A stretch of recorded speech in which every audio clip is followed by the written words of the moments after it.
La democracia cristiana decidirá este fin de semana en una Junta Nacional a qué candidato va a apoyar en segunda vuelta. Sin embargo, varios ya han manifestado su postura en favor de Gabriel Boric, entre ellos la presidenta interina del partido. Vamos a tomar contacto también con otro que está a favor y es el senador Francisco Huenchumilla. ¿Cómo está, senador? Muy buenas tardes. ¿Cómo está, Matilde? Buenas tardes. Bueno, usted había manifestado su opinión, su apoyo a Gabriel Boric ya antes de que se realice esta Junta Nacional, y la presidenta Carmen Frey se reúne con Gabriel Boric, dice que va a pedir el apoyo de la democracia cristiana en la Junta, y lo que recibe es un mar de críticas de los mismos demócratas cristianos. ¿Cómo ve esta división, esta nueva división en su partido? El proceso electoral reciente nos ha colocado en una disyuntiva entre la extrema derecha y la candidatura de Gabriel Boric. Y entonces nosotros tenemos que elegir qué vamos a hacer el día 19 de diciembre. Y naturalmente que no podemos votar por una candidatura de extrema derecha, por historia, por lo que representa acá, por su programa, por lo que ha dicho, por sus actitudes discriminatorias, por su recordatorio de la dictadura. Entonces no tenemos una alternativa y vamos a votar en consecuencia por Gabriel Boric. Y esto es sin condiciones, sin pedir nada, sin entrar al gobierno, sino por una conducta ética respecto de lo que representa José Antonio Kast. Ahora, pero esta convicción y esta conducta ética parece que no la tienen todos los miembros de su partido, que han dicho que van a hacer oposición, que no saben, que probablemente voten en blanco, y sacan a relucir una cantidad de desencuentros anteriores que pareciera que no están calibrando a lo que se están enfrentando por poder restar un apoyo al candidato Boric. ¿Usted lo comparte la apreciación? Algunas voces aisladas yo he escuchado que están en esa dirección, pero no se dan cuenta que votar en blanco o llamar a libertad de acción significa votar por Kast. Entonces a mí me parece que esa es una actitud incomprensible para mí, y siempre en los partidos puede haber una libertad para opinar, pero aquí estamos frente a una coyuntura muy compleja, muy difícil. Yo no me imagino a la democracia haciendo historia política en Chile, votando en esta oportunidad por alguien que representa a la ultraderecha en Chile, fenómeno que se ha dado en Brasil, en Estados Unidos y en otras partes del mundo. Por lo tanto, yo espero que mayoritariamente la Junta Nacional se pronuncie por votar a favor de la candidatura de Gabriel Boric. Ahora, siempre hay desencuentros entre las coaliciones y los partidos, pero uno no puede entrar a las cosas pequeñas cuando está en juego el destino de Chile en esta elección tan polarizada, por así decirlo, ¿no? Ahora, senador, ¿cómo se borran ciertas palabras o ciertas expresiones? Y voy a hace muy pocos días atrás de la misma senadora Proboste, cuando dice y se refiere a Gabriel Boric ya no como el candidato del Partido Comunista, sino que el candidato de la extrema izquierda. Porque para un militante de la democracia cristiana no le resulta atractivo ni menos convincente votar por el candidato de la extrema izquierda. Mire, en las campañas siempre se dicen muchas cosas, el calor del debate, la necesidad de proyectarse, de autoidentidad, de diferenciarse, lleva a este tipo de dichos. Sucede también en los debates en el Senado, muchas veces con proyectos de ley. Es la política, es el conflicto que significa la actividad política, pero creo que al momento de tomar una definición de fondo hay que poner paños fríos, hay que tranquilizarse y ver qué es lo más conveniente para el país. Y en ese sentido creo yo que no cabe ninguna otra alternativa sino que votar derechamente por Gabriel Boric, lo cual no significa sumarse a esa candidatura. Ellos tendrán la responsabilidad, si es que ganan, de conducir el Estado y de hacer todo lo necesario para cumplir su programa, para preservar la democracia, el sistema, la Convención Constitucional. En fin, tendrán una larga tarea y mucha responsabilidad. Ahora, senador, con la experiencia que usted tiene, ¿qué es lo que debería ser la candidatura de Gabriel Boric, que sacó solo 65.000 votos más que en la primaria? Se sabe que las segundas vueltas se ganan mirando el centro que se hacen reestructuras a los equipos políticos. ¿Cuál sería su consejo o recomendación si se la pidieran en algún caso? Mire, yo puedo dar una opinión en el sentido de que en política siempre uno tiene que sumar y por lo tanto tiene que examinar la proposición que hace de manera de tal de sumar al máximo de gente posible. Dejar las intolerancias a un lado, a veces no hablar de más, a veces hay que estarse callado y no decir cosas que puedan herir a determinados sectores, corregir algunas cosas que puedan verse a propósito de la nueva mirada que se tiene con lo que dijo la gente. Como se dijo en una elección pasada, hay que escuchar la voz de la gente. Hoy día hay problemas más acuciantes que antes. Creo que el tema de la seguridad, del orden y de la no violencia ha tomado una connotación muy especial. El tema de la economía es muy clave. Entonces, bueno, son todos esos temas los que tiene que, digamos, redireccionar esa candidatura para que pueda sumar a mucha más gente y pueda obtener un triunfo, sin por ello desnaturalizar sus propósitos iniciales y lo que significa el ADN de su programa y de su proyecto político. ¿Cuán pesada es la mochila del Partido Comunista para Gabriel Boric? Es lo que todos expresan, sobre todo dentro de la democracia cristiana, los que están evaluando el apoyo. Todos estos desencuentros que también ha tenido el propio candidato con el Partido Comunista, que ayer salga a decir que él busca un gobierno transversal y inmediatamente salga el Partido Comunista a pedirle explicaciones, digamos, no deja bien parado al candidato. ¿Qué es lo que tiene que hacer el Partido Comunista o Gabriel Boric frente al Partido Comunista? Mire, yo nunca me he comprado ese discurso anticomunista en Chile respecto de una corriente ideológica mundial que fracasó cuando cayó la Unión Soviética y que por lo tanto son otros tiempos. Hoy día el mundo bipolar ya no existe. Pero creo que dadas las circunstancias en Chile, es fundamental que exista prudencia en lo que se dice y que muchas veces las cosas haya que conversarlas en privado y no decir cosas en público y tener un poquito de humildad y de tolerancia. Y a veces eso le pasa la cuenta a algunos que hablan de más, cuando a lo mejor el silencio les haría mucho mejor y no le hace un favor a su candidato. Así que creo que ahí hay un poquito que a veces es necesario el silencio más que las palabras.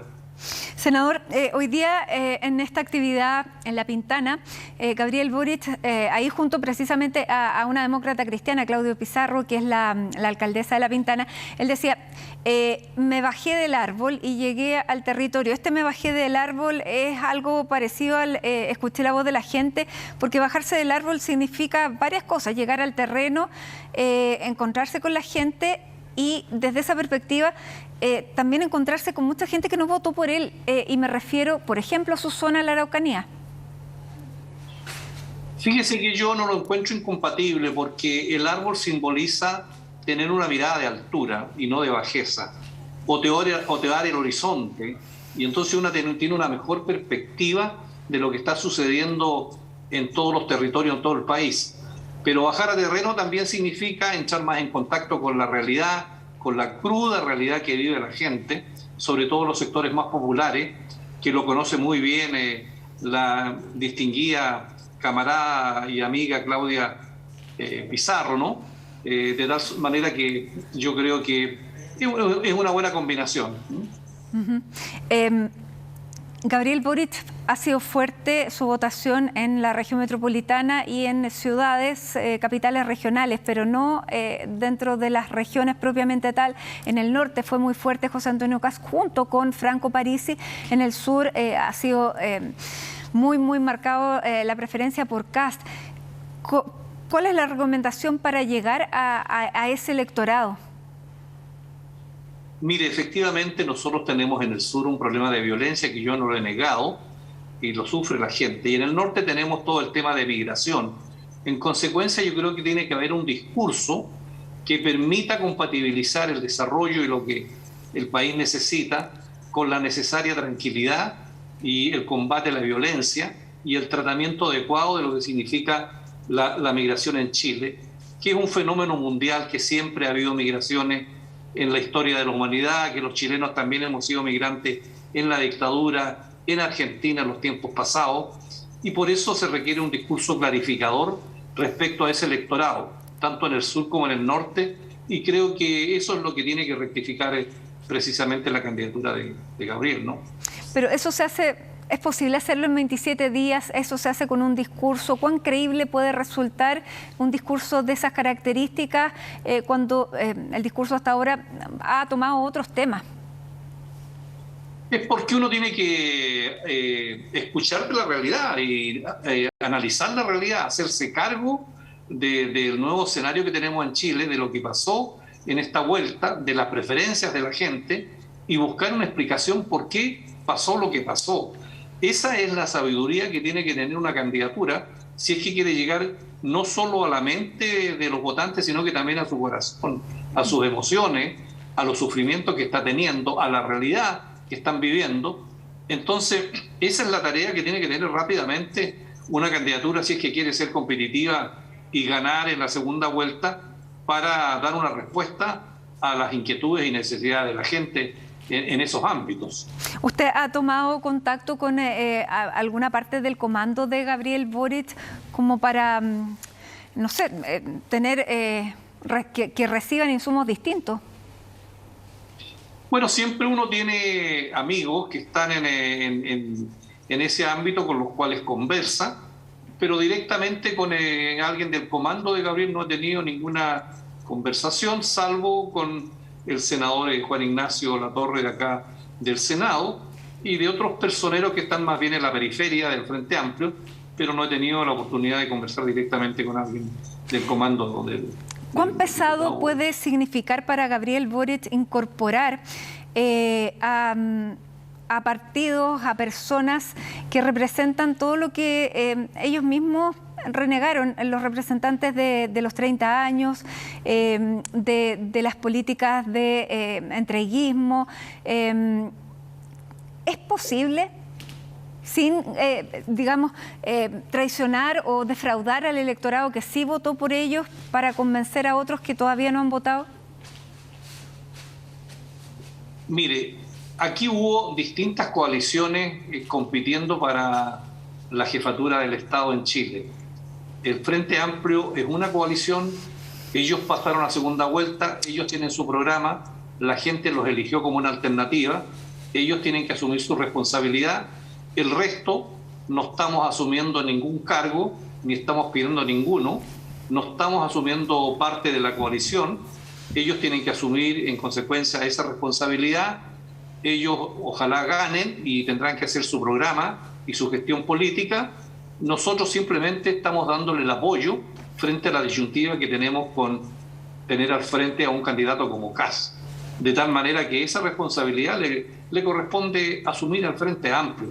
Ya veremos el curso de los acontecimientos, qué pasa más adelante, porque yo mismo soy partidario de no negar la sal y el agua a ningún gobierno. Siempre el diálogo es importante y verificar las cosas en su mérito, porque tenemos que fijarnos en el bien de Chile, en el bien de la gente, en lo mucho que hay que hacer en materia social, en materia económica, en materia de seguridad, etcétera, ¿no? Senador, ¿cómo ve la nueva composición del Congreso? Tanto ahí en la Cámara Alta ya van a ser 50 y quedó absolutamente dividido, prácticamente 50 y 50, y en la Cámara entraron fuerzas nuevas como el Partido Republicano y el Partido de la Gente de Franco Parisi. Este escenario nuevo, para cualquiera de las dos coaliciones que gane, va a tener que tener una contraparte institucional en el Congreso y específicamente en el Senado. Y efectivamente en el Senado quedamos empatados 25-25 en teoría, y eso implica dos cosas. Una, tener una gobernabilidad interna que nos permita conducir el Senado, trabajar en las comisiones, compartir responsabilidades, pero al mismo tiempo generar un ambiente que nos permita dialogar con el Ejecutivo, cualquiera que sea, para cómo vamos a sacar adelante, cómo vamos a concordar los acuerdos para que puedan salir adelante los distintos proyectos que cualquier ejecutivo quiera sacar adelante. Yo encuentro impensable un escenario en que pudiera haber un enfrentamiento entre el Senado y el Ejecutivo. No, creo que tenemos que tener un espíritu de colaboración, pero una colaboración crítica, abierta, y en ningún caso negar la sal y el agua, porque lo que está en juego es la gobernabilidad, es el sistema democrático y el éxito de la Convención Constitucional. Así que tenemos una tremenda responsabilidad al efecto. Bueno, pero en definitiva, muy breve, senador, esto significa que tampoco ninguna candidatura va a poder realizar una reforma trascendental. Eso sí, eso significa que hay que hacer las reformas que por naturaleza son graduales y que por lo tanto tendrá que buscar los acuerdos necesarios para avanzar. Entonces el país necesita hacer los cambios que la gente demanda, pero al mismo tiempo quiere tranquilidad, quiere paz, quiere no violencia. Y entonces creo que la gestión política del gobierno, de su comité político, es clave buscar a las personas que puedan ser dialogantes con el Congreso, porque los gobiernos siempre han fracasado en el último tiempo por falta de gestión política. Entonces esa va a ser la clave para poder, entre los dos poderes del Estado, sacar el país adelante. Muy bien. Senador Francisco Buentumilla, muchísimas gracias por conversar con nosotros a esta hora de la tarde aquí en CNN Chile. Gracias, Matilde. Buenas tardes. Buenas tardes.